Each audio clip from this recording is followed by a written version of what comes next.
I married my high school sweetheart at 18 years old. A year later, we began trying for a baby, but faced an unexpected challenge that we never knew could be an issue: infertility. We were diagnosed with male factor infertility after countless tests at only 19 and 21 years old. Our doctor told us we would never get pregnant except through assisted reproductive technology. We began the journey of infertility shortly after and have undergone all of the procedures I will talk about today. Each of you are here today because you have been diagnosed with infertility and want to know what the future looks like for you. Through my experience, along with factual evidence from multiple articles, I will be able to give you clear insight into your future. The 3 recommended assisted reproductive technology procedures, by the order they are typically taken, are timed intercourse with medication, IUI, intrauterine insemination, and IVF, in vitro fertilization. First, let's begin by discussing IUI. Most doctors recommend this route because it is the least invasive and the least amount of medication. According to Coastal Medical Fertility Center, in their article, "You should know about timed intercourse. The specific steps involved in this particular process begins with the start of your period.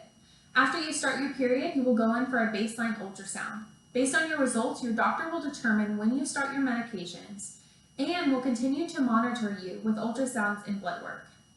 Once your eggs reach a certain point, you will give yourself a trigger shot at home and begin timed intercourse.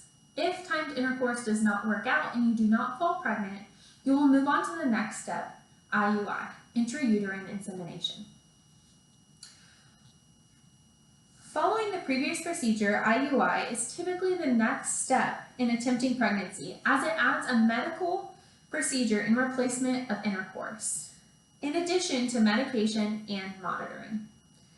A well-known clinic known as the Mayo Clinic wrote an article on intrauterine insemination in July 16, 2019, where doctors from their clinic provided insight into what is involved in uterine insemination, such as preparing a semen sample and monitoring for ovulation through ultrasounds or at-home tests, a medication known as HCG you will take to help you ovulate, and inserting a catheter into your uterus where your sperm will be placed to be able to connect with your egg in an easier route.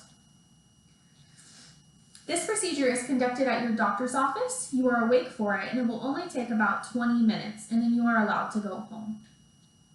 Many people do not know that between IUI and IVF is a $10,000 to $15,000 jump in cost due to the extensive medications, monitoring, and 2-part procedure that IVF requires. Lastly, IVF is the longest out of the 3 procedures and far more complex with its multitude of tests as well as a retrieval and transfer.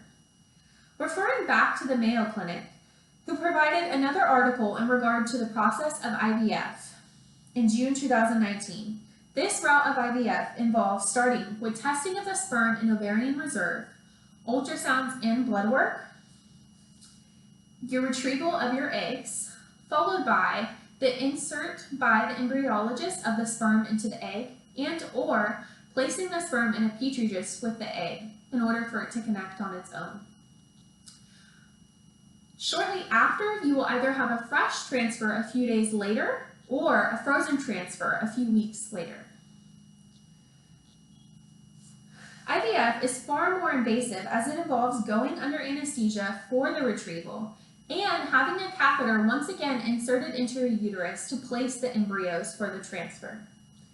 Overall, although IVF is the most invasive procedure, according to the Mayo Clinic, it is also the most successful procedure out of the 3.